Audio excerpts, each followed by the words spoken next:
हरे कृष्ण। मातेव सर्वबालानां औषधं रोगिणाम् इव रक्षार्थं सर्वलोकानां निमित्तै एकादशी तिथिः।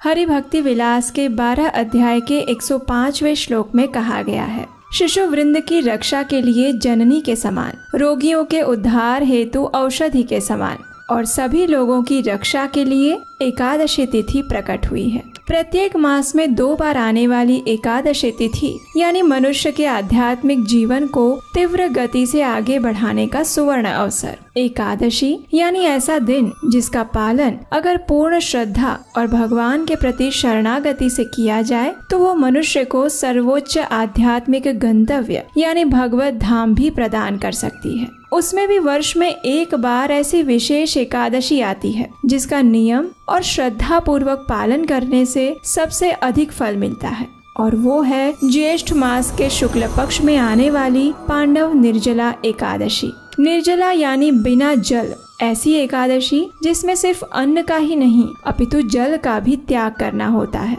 लेकिन उसे पांडव निर्जला एकादशी क्यों कहते हैं, इसका उत्तर आज की कथा में छिपा हुआ है। तो चलिए आज पांडव निर्जला एकादशी के दिन इस पौराणिक कथा का श्रवण करते हैं। ये उस समय की बात है जब द्वापर युग का समय था। वो समय जब भगवान श्री कृष्ण की छत्र छाया में पांडव यानी युधिष्ठिर, भीम, अर्जुन, नकुल और सहदेव इस पृथ्वी पर विचरण कर रहे थे। उस समय की एक महत्वपूर्ण कथा है भीम और निर्जला एकादशी की।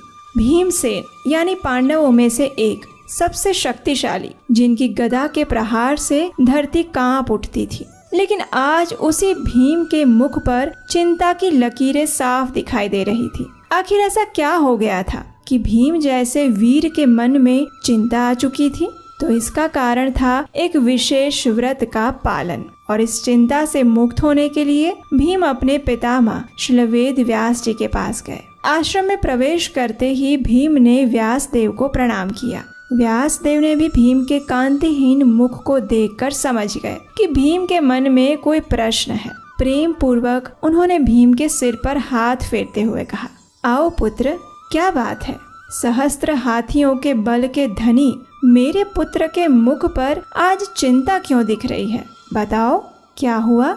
व्यासदेव के वात्सल्यपूर्ण वचनों को सुनकर भीमसेन बिखर गए। उन्होंने एक बच्चे की तरह आर्द्र स्वर में कहा, हे पितामह, मेरे परिवार में माता कुंती, बड़े भाई युधिष्ठिर, अर्जुन, नकुल, सहदेव और द्रौपदी भी मास में आने वाली दोनों एकादशी तिथियों का नियम पूर्वक पालन करते हैं। भ्राता युधिष्ठिर मुझे भी इस व्रत को करने के लिए कहते हैं। वे कहते हैं कि अगर मुझे अपने आध्यात्मिक जीवन में उन्नति करनी है ना, तो मुझे भी ये व्रत करना चाहिए। लेकिन इतना कहकर भीम फिर से चुप हो गए और कुछ सोचने लगे। फिर व्यासदेव ने पूछा, लेकिन क्या भीम, वे सही तो कह रहे हैं? शास्त्रों में भी यही लिखा है कि जो व्यक्ति मास में आने वाली शुक्ल और कृष्ण पक्ष की एकादशी का पालन नहीं करता, वो स्वर्ग की जगह नरक में जाता है। इसलिए हर व्यक्ति को इसका पालन करना चाहिए। इसमें संदेह कैसा? ये सुनकर भीम ने उदास स्वर में कहा, नहीं पितामह, शास्त्रों के कथन में कोई संदेह नहीं है, लेकिन मेरी समस्या ये है कि मैं भूखा नहीं रह सकता। एकादशी में पूरा दिन तो क्या, मैं एक क्षण भी बिना कुछ खाए पिए नहीं रह सकता। आप तो जानते ही हैं पितामह कि मेरे उदर में वृक नामक अग्नि सदैव प्रज्वलित रहती है, और जिसके कारण मुझे दिन में कई बार बड़ी मात्रा में भोजन करना पड़ता है। और ऐसी स्थिति में मैं एकादशी व्रत कैसे कर सकता हूँ, और वो भी मास में 2 बार? नहीं नहीं पितामह, नहीं, ये मेरे लिए संभव नहीं है। हाँ, अगर बहुत हुआ तो वर्ष में 1 दिन मैं उपवास कर सकता हूँ, लेकिन इससे अधिक मुझसे नहीं हो पाएगा। इसलिए कृपया आप मुझे कोई ऐसा व्रत, तप या दान बताएं जिसका केवल 1 बार पालन करने से मुझे पूरे वर्ष की सभी एकादशी का फल मिल जाए।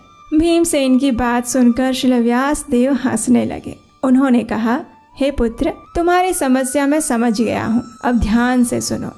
पद्म पुराण में कहा गया है, संवत्सरस्य या मध्ये एकादश्यो भवन्ति हि तासां फलम् अवाप्नोति पुत्र मे नात्र संशयः, यानी हे पुत्र, संपूर्ण संवत्सर यानी वर्ष में जितनी भी एकादशियां आती है उन सब का फल इस एकमात्र निर्जला एकादशी के पालन से प्राप्त हो जाता है और उसमें कोई संशय नहीं है। ज्येष्ठ मास के शुक्ल पक्ष में एक एकादशी तिथि आती है जिसका नाम है निर्जला एकादशी। इस एकादशी का वर्ष में केवल एक बार पालन करने से संपूर्ण वर्ष की सभी एकादशियों का फल मिल जाता है। इस एकादशी में अन्न के साथ साथ जल का भी त्याग करना होता है। जो व्यक्ति इसका पालन करता है उसे एकादशी के सूर्योदय से द्वादशी के पारण समय तक जल की एक बूंद भी नहीं पीनी होती है। अब मैं तुम्हें इस एकादशी से मिलने वाले अनंत पुण्य फल के बारे में बताता हूँ, ध्यान से सुनना।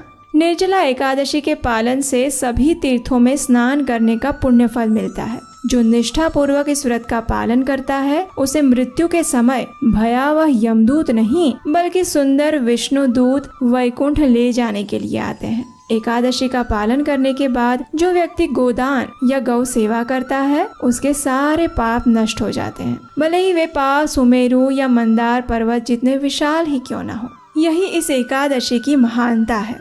अब मैं तुम्हें इस व्रत का पालन करने की विधि बताता हूँ, सुनो।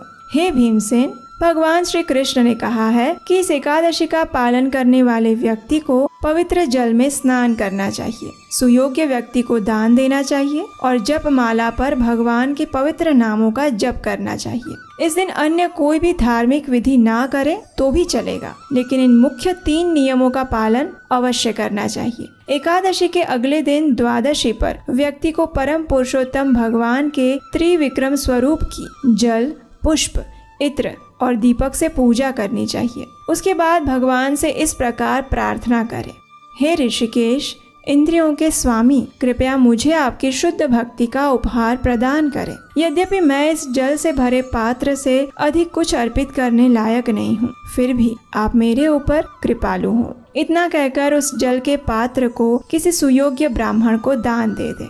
और इस प्रकार श्रील व्यास देव ने भीमसेन को निर्जला एकादशी व्रत की महिमा और व्रत विधि के विषय में ज्ञान दिया। जब सभी पांडवों ने निर्जला एकादशी की महिमा के विषय में सुना तो उन्होंने इस एकादशी का कठोरता पूर्वक और भक्ति भाव से पालन किया और तभी से इस एकादशी को भीमसेनी एकादशी या फिर पांडव निर्जला एकादशी के नाम से जाना जाता है।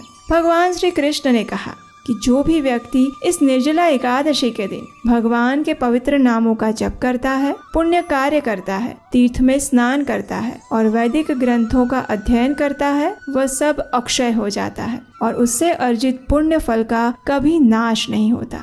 इस निर्जला एकादशी पर दान देने का भी विशेष महत्व है और इस दिन क्या दान देना चाहिए, इस विषय में हमारा एक विस्तृत वीडियो है कि निर्जला एकादशी के दिन क्या दान दिया जाए। अगर वो आपने नहीं देखा है तो उसका लिंक नीचे डिस्क्रिप्शन बॉक्स में दिया गया है। इस वीडियो को देखने के बाद उस दान वाले वीडियो को भी अवश्य देखिएगा।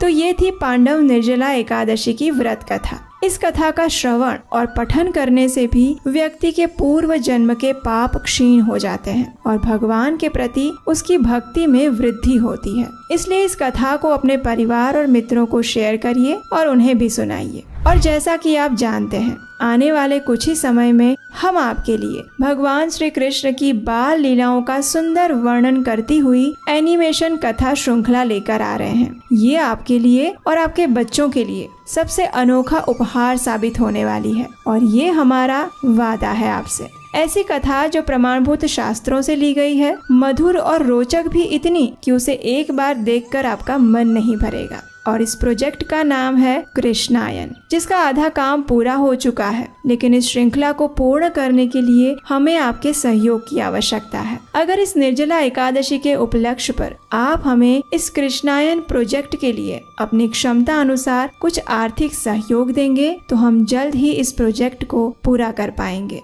क्योंकि ये साधारण नहीं एनिमेशन प्रोजेक्ट है।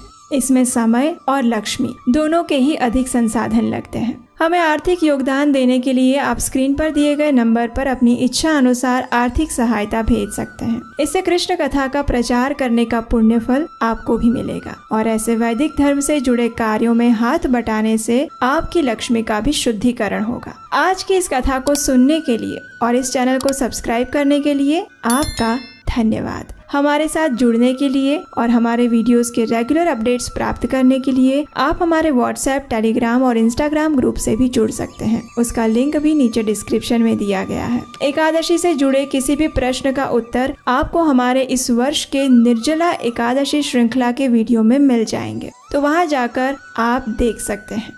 तो चलिए इस परम पवित्र निर्जला एकादशी के दिन अपने मन और इंद्रियों को परम भगवान श्री कृष्ण के चरण कमलों में समर्पित करते हैं और अपने आध्यात्मिक जीवन में अग्रसर होते हैं। हरे कृष्ण।